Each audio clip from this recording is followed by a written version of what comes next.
Welcome to Season 3 of Unapologetically Woman. This year we're celebrating phenomenal women all across Kentucky who make no apologies for their perspectives or the impact that they're making in the community. Today we're celebrating Asona McMullen.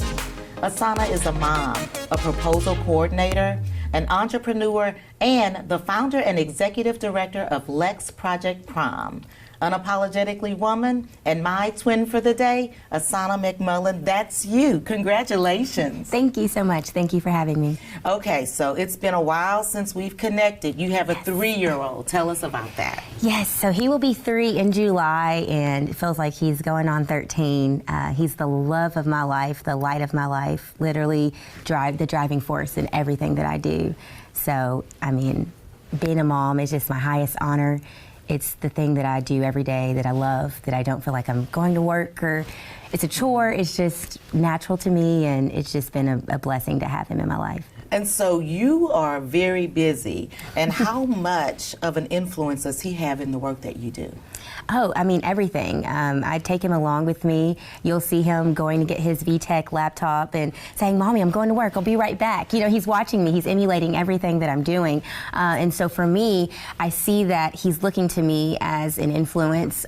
So everything that I do has to be in a positive mindset, you know, a good light for him so that I can be an example for him. And hopefully when he gets older, he can take all the good things, not the bad things, but the good things, and put those out into the world as well. So whenever we're doing community service or anything of that nature, he's right along with us, and we're showing him the ropes of how to be a good citizen in the world. And community service is one of the things that you know, with the Lex Prom Project. Tell us about that. Yes. That's incredible. Thank you. So Lex Project Prom started in 2010, and really it wasn't an incorporated organization at that time. It really was an incident that happened where friends and I were talking about going to the prom, and we realized that one of our classmates wasn't going to be able to attend due to their financial circumstances at home. So I had already received my dress, we had already shopped, we purchased it, and I told my grandmother, I said, "Hey, I have attended tons of balls. I'm sure I have a pair of shoes that can match this dress. Can you take the money that you are going to use to purchase my shoes and help the student to be able to attend prom?" And my grandmother, she's literally the most kind person that I know, with the most generous heart. She said, "Absolutely." So she got everything together and took this student shopping and paid for everything for them. And so it was something that really impacted me. It really drove in home, you know, serving others. So fast forward, when my sister was in school, about 7 years later, she was in high school as a senior, and she had a friend that had a very similar situation. So we basically kind of adopted her for the senior year and helped her to go to senior dinner dance, homecoming, and prom. And then thus after, we did the same thing. We would try to find a student that was in need, and in 2019 decided, hey, we can do this at a larger capacity. We can ask community partners, organizations, businesses to join forces with us, and we can service more than 1 or 2 students a year. We can service 25, which was our starting point in 2019. And so where are you now?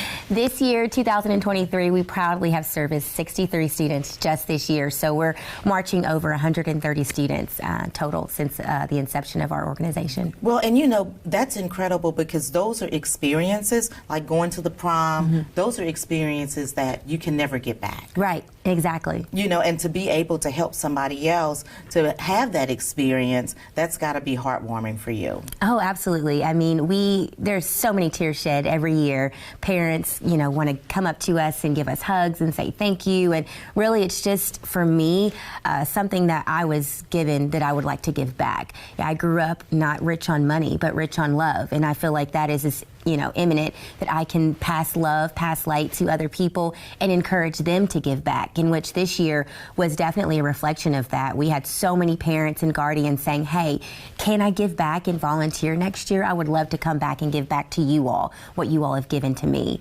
So it's full circle. And so that is incredible. So how do you guys restock?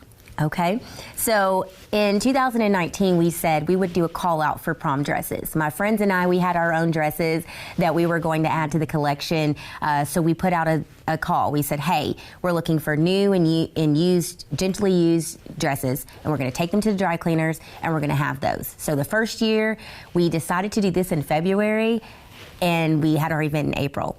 So we were able to collect, I think, about 300 dresses. I mean, it was crazy how many people jumped on board and heard of what we were doing. Well, when COVID hit, Macy's decided that because there were going to be no proms, they wanted to donate what they had on their floors. And we got the call. We didn't have a storage space because all of the dresses were in my house somewhere. And they said, we have about 1,700 dresses. Can you pick these up in 2 days? And the answer is... I'm like, yes, but how am I going to do this? So I got on Facebook and I said, everybody, I need your help. You know, we're needing to find a storage space. We're needing bodies. Please help us to get these dresses. And the community got together. Once again, we were able to pick up those dresses. So now we're in a space where our storage is completely filled. I mean, we can't even accept dresses, which is amazing. But at some point, we will be able to go in, take some of the dresses out that may not necessarily be as modern as we would like for them, because quality is very important to us for our students. Right. And then some may not necessarily be prom dresses. So we would like to donate those to another organization that they may be more fitting for. And then we will start collecting new dresses again to replenish what we've donated. And see, what a blessing that you weren't even expecting this, to get that call saying, hey, we see what you're doing in the community. We've got some inventory we need to get rid of. Oh, yeah. Let's give it to you. I mean, it was mind-blowing. I couldn't believe it. I got off the phone and I just sat there. I said, what just happened? I know. What just happened? This is amazing. I mean, we'll be good for years to come. So it was definitely a blessing that we do not take for granted at all. So that's part of your volunteerism, but you work from home now. Yes, What I do. So I am a proposal coordinator. I write winning proposals. Fingers crossed on the winning. My goal is to write winning proposals for projects that we're looking to pursue. So I work for an engineering firm. So anything in the architect, engineering, and construction world, I'm kind of diving into and writing proposals for that, submissions, pre-qualifications, things of that sort. So basically a content writer. I take the best of the best and I put it together to tell the story of our firm and why our firm is the best for that job. Wow, and that must be some pretty difficult work, because getting winning proposals, that takes a lot of time and effort. Yes, it's very time consuming, but I've been blessed that I can work from home. As you stated, I'm a mom, so in the middle of COVID, I had a baby. And I was asked to interview for this position. And I said, hey, I'm a mom. I need to be able to be home with my baby. He was premature. I have to go to doctor's appointments, as long as you all know. And they were so supportive. They said, if you had said anything different, we would have looked at you differently. So they are full support of the flexibility that they offer, allowing me to work from home, allowing me to care for my son and do my job. So. Well, you get to do your job and you do it well, but you also talk about the Lex Pop-Up Picnic. You like those poppy words. Yes, I try a little bit, but it's actually my newest venture that I have developed, and it was a few years ago that I saw someone here in Lexington have a pop-up picnic, and I thought that was incredible, because one of the things that I really love to do, as you can see in my work, is provide experiences. I love seeing people smile. I love seeing people spend time together and just really have those quality moments that they can hold for the rest of their lives. So Lex Pop-Up Picnic gives me that as well. It allows me to be able to create these intimate moments for families that are maybe celebrating a birthday or a wedding. Proposals, everything under the sun, from any age group. And so we basically set up a very intricate tablescape for them, customizable to their favorite colors, that they have themes, and we go for it. My creative team, we get together and we design a layout. We go shopping for all the things, which is really fun, by the way. And we create this space where they can really indulge in, and and celebrate together. Well, and you know what? That's something different than what's normally been done, you know. And so for me, you know, and these proposals that are being done now, you know, back in the day when I was proposed to, it wasn't a dance line or this or that, balloons falling out of the sky. Right? None Yes. of that kind of thing. None of that. Not even, you know, baby showers and things like that. And times when people would be coming together, it's so different. Absolutely. It's an experience. It's not something that's happening. It's an experience. Exactly, and that's exactly it. It's an experience, and that's the same thing that we think of when we think about Lex Project Prom. It's not just, here's your dress, here are your shoes. It's an experience. It's the same shopping experience that their peers get to do, where money is not an object. We want them to be able to bring their families, enjoy refreshments as they wait and they search through the thousands of dresses, and, you know, really get to try on the different dresses, come out when they've selected their dress. We say, everyone, stop. We have a yes to the dress, you know, and everyone claps, and it's exciting. Like you said, it's really an experience that they can feel, that they get to really just create with their families, something that they may not have otherwise been able to do. So. But that's not all you do. Talk about these inflatables. Oh goodness, the you list really goes on. love bringing people together. I do. I love smiles. If you do stuff that you enjoy, it doesn't feel like work. It at doesn't. all. It doesn't. I mean, my plate feels full a lot of times, but I enjoy doing it. I enjoy serving people. I enjoy bringing smiles. So a few years ago, we decided to, my bonus son wanted to have inflatables at his party, at his birthday party. And so we were like, absolutely, we're going to do it big. You know, so we started looking up inflatable companies, and we were like, wait a minute, these prices are crazy.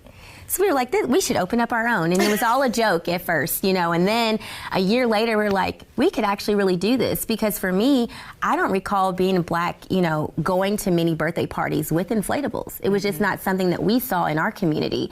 So that was important, too, to be able to bring something that was affordable for all families to be able to partake in. So we said, we're going to open an inflatable company. We're going to have affordable prices. And then we're also going to have an opportunity for young students to be able to be employed so that they can make money. So we basically just kind of put out fillers sometimes. You know, if you have kids that are getting ready to go to college or wanting to save up, or maybe they don't know what they're doing, but they're getting ready to graduate and they'd like to have some form of mentorship or, you know, an introduction to entrepreneurship, we're like, come on, we'll bring them on board. We pay them fair wages. We show them the ropes, and we employ them for the summer, sometimes throughout the fall when it's still warm outside, because inflatable season does kind of tinker off when it gets a little cooler. We move to indoors, but not as busy, and we just allow them to kind of follow us and show them the ropes and hopefully encourage them to be able to do their own thing one day. Wow, it's all fun and games until it's a reality, and then you're like, yes, you know, and that shows that you don't necessarily have to have all of this experience with doing something in order to be able to do it, but to have vision is important. Absolutely. The vision is what it's about. I always tell, I try to encourage my little sister, if you see something that you want to do, just do it. Don't wait. Start doing it. Research, which is what we did for a few years, deciding to do the inflatables. That's what I did with the pop-up picnic business. And research and see what's out there. What are consumers looking for? What are families needing? And providing that. And it's like I said, it always goes back to Lex Project Prom for me, because really, what are families, you know, there are tons of dress drives here locally, you know, in the region, but for us, it was like, what else is missing? The full package. We want to, you know, create the experience where they can not only just get a dress, they can get shoes and accessories, they can get their hair, nail, and makeup done, and then let's throw in something extra. Let's take care of dinner too, because it's a full day. It's a full day of getting ready, preparation, and then the night as well. So we wanted to take care of from morning to, you know, to the night. So. And you sure are. And I think that is just outstanding. So when you are in your quiet space and, you know, taking some downtime for just you enjoy writing. Yes, short stories. I do. I started that when I was younger. My aunt actually really tried to push me into writing, but I feel like I got so busy I didn't have the quiet time that you say. As you know, a 2-year-old keeps me very, very busy. Right. So, and on top of the other things, I mean, quiet time is a little far and few between these days, but when I do get the quiet time, I like to read and write my own little short stories, but it's been a while, so I'm hoping to get back to that soon. What's the favorite short story that you've written? Oh gosh, I don't know if I have one. It's been such a long time since I've written. I don't know if that I have a favorite, but I like writing about kids with imaginations, inspired by Bridge to Terabithia. I don't know if you remember. I sure do. That's a classic and a favorite. So I like to kind of go into those mindsets of the kids and being a child and tapping into that inner child and thinking about, creating your own stories, your own realities. And I think a lot of times when kids are suffering from, trauma in their homes or impoverished communities, you find that some kids are in boxes and they're stuck trying to get out. So for me, I like to create those short stories and thinking of those children and allowing them to see the light, that there is something else out there, that your circumstances are not the end of the world, that there is something out there, there is more. So I think a lot of my short stories are kind of focused on hope for those children. And you know what's going to happen? You're going to be sitting in your kitchen and you're going to say, I've got to get these published. And the next thing is going to be a book of short stories. Well, who knows? You never know. I'm always open to whatever's out there. I just kind of go with it. And so maybe one day I will. Who knows? I don't know if they're that good. Listen, anytime you can inspire someone and make someone feel better about themselves in the situations that they might be in, I think that's awesome. Well, I thank you. Thank you. So, before we close, I want to leave you with the last word for young girls or young women who are looking at you and thinking, God, she inspires me. I'd like to do something, maybe like her. What kind of advice would you give them? Do it. Period. Do it. Nothing that you may think could stop you is going to stop you. Only you will stop you. And that's one of the things that I have to remind myself. The only thing that's in between me and my goal is me. All of these obstacles I will overcome, you will overcome. Reach out to someone. Feel free to reach out to me. I do mentor, and I'm happy to take, students under my wing, show you what I know, because I think that is extremely important, that at the table there is always a seat for you. And if someone won't scoot over, make room for yourself, because you have to demand that space, you own it, and you can do all things. Look, you all just heard Asona McMullen. If there's not room for you at the table, make space. And if you want to do something, just do it. The only thing that's standing between you and your goal is you. Continue to watch as we celebrate other phenomenal women just like Asona. We'll talk to you soon.